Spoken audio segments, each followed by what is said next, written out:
Shall we begin?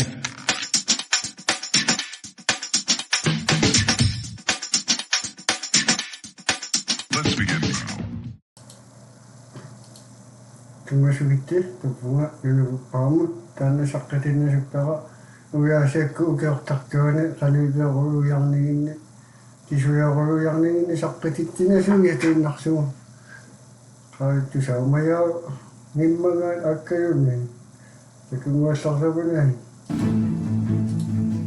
This $110 billion megaport on the Taimur Peninsula is quite possibly the most impressive thing that Russia's building right now. Сколько вообще инвестиций, вы сказали? Больше даже 10 триллионов рублей. В конечном итоге где-то по 2% ВВП. Это приведет к росту на 2% ВВП страны ежегодно. Dubbed the biggest project in the modern-day global oil industry, it'll grow 2% per year GDP ukeortartuani uksualulerippi. house the country's largest Arctic oil terminal, and it's so huge and so remote that state-owned oil company Rosneft will first have to build the infrastructure needed just to get to the site. New highways, 2 airports, 15 villages, and several electric plants will be developed around the area to get construction off the ground and house the 400,000 workers that are needed to make it all happen. So far, more than 18,000 tons of heavy machinery, living quarters, and communications equipment has been shipped to the site. The country's also building a 770-kilometre pipeline to transport oil to the port, where 10 new ice-class tankers will then take it the rest of the way to Europe and Asia. Greta Thunberg better look away now, because once fully operational, it's going to deliver 25 million tonnes of oil by 2025 and 100 million tonnes by 2030.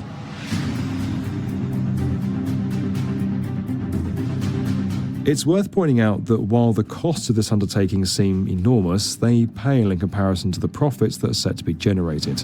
And this megaport is only one part of a larger development scheme in the region.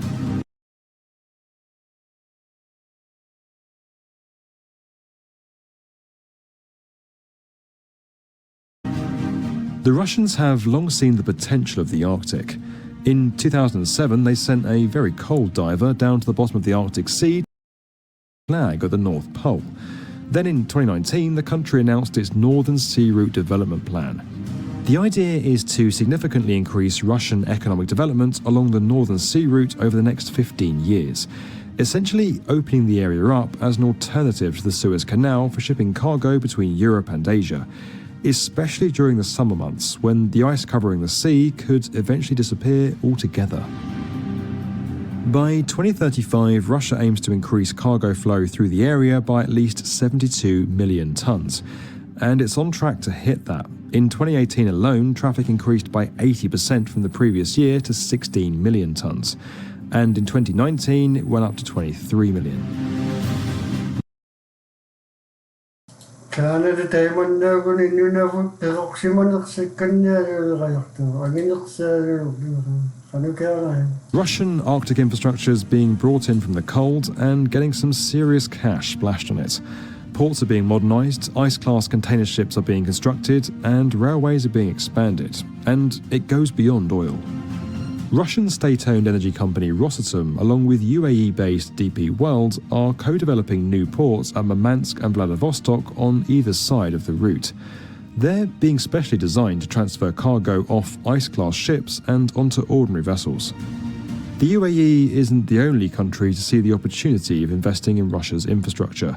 South Korea and China are both eager for new ports and trade routes too.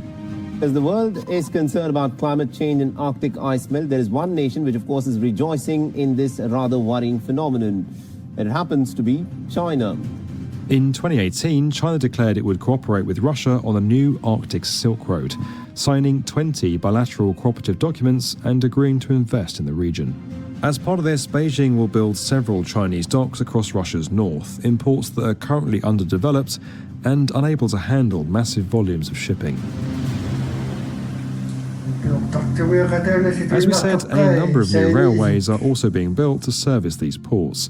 Construction's underway on a 500-kilometre line to link Perm in the Ural Mountains with several northern port cities. Russia also recently installed a $889 million fibre nicknamed the Polar Express. The 12,600-kilometre-long cable stretches from the rural village of Tereberka to Vladivostok, improving internet and phone connections for the 2.5 million people who live in Russia's far north, roughly half the population of the entire Arctic. Several civilian airports are also getting a birthday, Amderma in the west and Pivik, Chersky and Cape of Em in the east. The dredging of the Gulf of Ob is set to be completed in 2022, allowing larger ships to pass through this strategic location, ships that Russia is building in spades. A fleet of at least 40 new Arctic vessels will be constructed, including 8 nuclear-powered icebreakers and 16 rescue and support ships.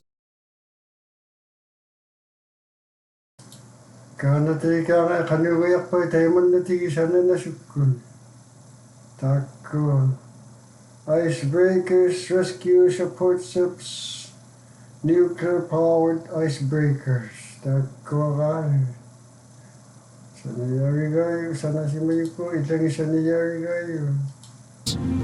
Some of these will be Lider-class icebreakers, which basically means they can break through extremely thick Arctic ice and create a path for commercial ships to then follow. Now, as you might expect, all this construction has made several countries nervous. Well, one thing's clear, as we progress through the 21st century and sadly see less and less ice in the Arctic, the world is going to change in more ways than we expect.